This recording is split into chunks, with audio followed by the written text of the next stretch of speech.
Hallelujah, जय मसीह की। Praise the Lord. A very good morning. आइए एक और नए दिन की शुरुआत को हम परमेश्वर के जीवित वचन के साथ करें। ये वचन जिंदगी है, हमें जीवन देता है। तो आज जिस वचन के द्वारा मैं आपको एनकरेज करना चाहती हूँ वो पूरे बाइबल में मेरा सबसे फेवरेट चैप्टर और उसके जो पैसेजेस हैं वो मेरे सबसे फेवरेट है। इन पर मैं बार बार वापस आती हूँ रिफ्लेक्शन के लिए, अपनी लाइफ को जांचने के लिए। और ये थर्ड चैप्टर में यहाँ पर पौलुस लिखता है कि किस तरह से परमेश्वर ने हमें अलग किया है अंधकार के राज्य से, फर्स्ट चैप्टर में। और अब हम जब प्रभु यीशु मसीह में हैं तो हम नई सृष्टि हैं। हमें हमारा जो माइंड है वो यहाँ पर लिखता है कि तुम अब मसीह के साथ जलाए गए हो, तो स्वर्गीय बातों की खोज में रहो, जहां मसीह विराजमान है और परमेश्वर के दाहिने ओर बैठा है। पृथ्वी पर की नहीं, स्वर्गीय बातों पर ध्यान लगाओ। और हम देखते हैं यहाँ पर कह रहा है कि स्वर्गीय बातों की खोज करो, मसीह पर ध्यान लगाओ। और हम जब इस इन पत्रियों को पढ़ते हैं तो आपके साथ शेयर करना चाहूंगी कि एफिशियंस, क्लोशियंस, फिलिपियंस, ये तीनों पत्री पौलुस ने जेल में से लिखी है, रोम की जेल में से। और उस समय की जो जेल होती थी वहां पर बहुत ही जो कैदी होते थे उनके पैर तक जो थे शैकल्स और चेन्स के साथ बांधे जाते थे। बहुत छोटी भीड़ी सी जेल होती थी। तो आप सोचिए कि वो किस परिस्थिति में है। और जब वो खुद इन बातों को लिख रहा है कि स्वर्गीय बातों की खोज करो, मसीह पर अपना ध्यान लगाओ, संसार की बातों पर मत ध्यान लगाओ, नीचे की बातों पर, पृथ्वी की बातों पर ध्यान ना लगाओ, तो एक्चुअल में वो उन चीजों को खुद भी प्रैक्टिस कर रहा है। तभी वो उन बातों को आत्मा की अगुवाई के द्वारा लिख पा रहा है। क्योंकि जब हम आत्मा के चलाए चलते हैं तो खुदा का जो ज्ञान है उसका प्रकाशन हमें मिलता है। और किस तरह से जब वो पत्री को लिख रहा है, अगर वो खुद उन बातों पर ना चल रहा होता तो वो जेल में बैठकर कभी इन पत्रियों को, जो सबसे मोटिवेटिंग लेटर्स हैं चर्चेस को, वो नहीं लिख पाता। वो नहीं लिख पाता कि तुम झूठ मत बोलो, ग्रम्बलिंग ना करो, गॉसिपिंग ना करो, तुम दूसरों को माफ करो, ये सब बातों को वो नहीं लिख पाता। वो जेल में बैठे रो रहा होता कि तेरे लिए हमने, यीशु मसीह इतनी मार खाई, तेरे लिए हम लोगों से बुरे बने, उसका क्या हमें ये फल मिल रहा है कि हम आज जेल में हैं। आप तो जब इस संसार में थे तो आपने इतने चमत्कार किए, अभी आप क्यों नहीं कोई चमत्कार करते कि हमें यहाँ से निकाल देते, या हमारे लिए आप कुछ क्यों नहीं कर रहे, कहाँ हैं आप, कहाँ हैं आप सच्चे जीवित खुदा।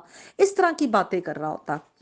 और क्योंकि वो खुद उन बातों पर चल रहा है, स्वर्ग की बातों पर, स्वर्गीय बातों पर, आत्मिक बातों पर। वचन में लिखा है उसने हमें सारी आत्मिक आशीषें जब अलग किया है प्रभु यीशु मसीह के द्वारा, खुदा बाप ने हमें वो सारी स्वर्गीय आशीषें दी है, अपना पवित्र आत्मा हमारे अंदर उंडेला है।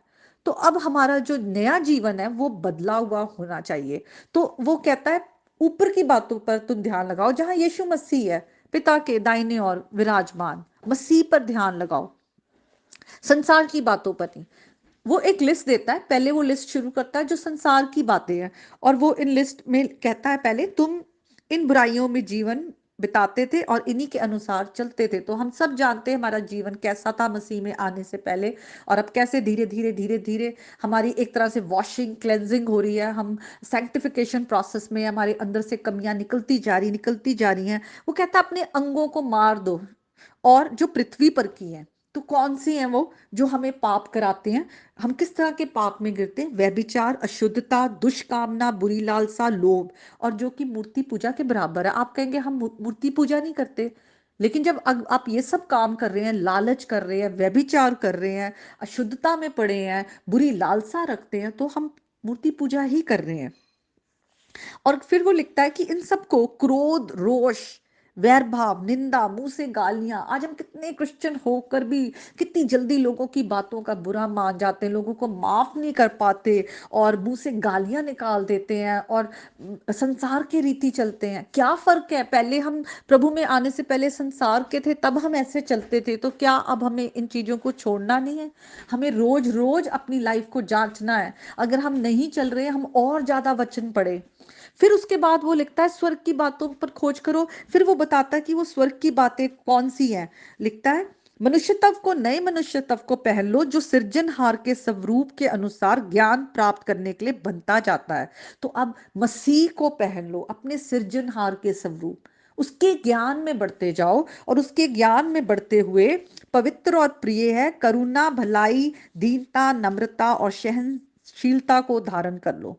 दूसरों के प्रति दया दिखाओ, कंपैशनेट हो, सह लो। एक एक दूसरे के खिलाफ कोई दोष लगाने का कारण भी है तो भी सह लो। अगर यीशु मसीह ने सारे संसार के लिए दोष सह लिया तो आप और मैं कौन है?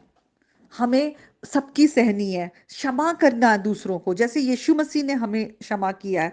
और प्रेम को जो सब सिद्धता का कटिबंध है, हमें प्रार्थना करनी चाहिए रोज कि प्रभु हमें अपने प्रेम से भर। हम अपनी ताकत से कभी दूसरों को प्रेम नहीं कर पाएंगे। रोज मॉर्निंग में यही प्रे होनी चाहिए, प्रभु तूने हमसे इतना प्रेम किया है, अब हमें अपने प्रेम से भर।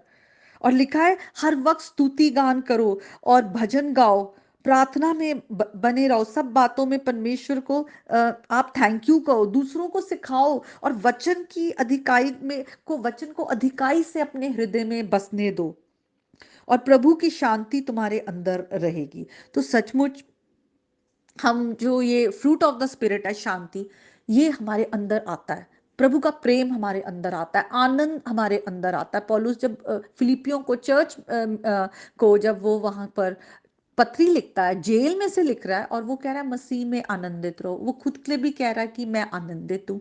वो आनंद कहाँ से आ रहा है? क्योंकि वो स्वर्गीय बातों पर ध्यान कर रहा है, वो स्वर्गीय बातों को खोज रहा है, वो सारी स्वर्गीय बातों से परिपूर्ण होता जा रहा है, प्रभु के ज्ञान से वो भरता जा रहा है।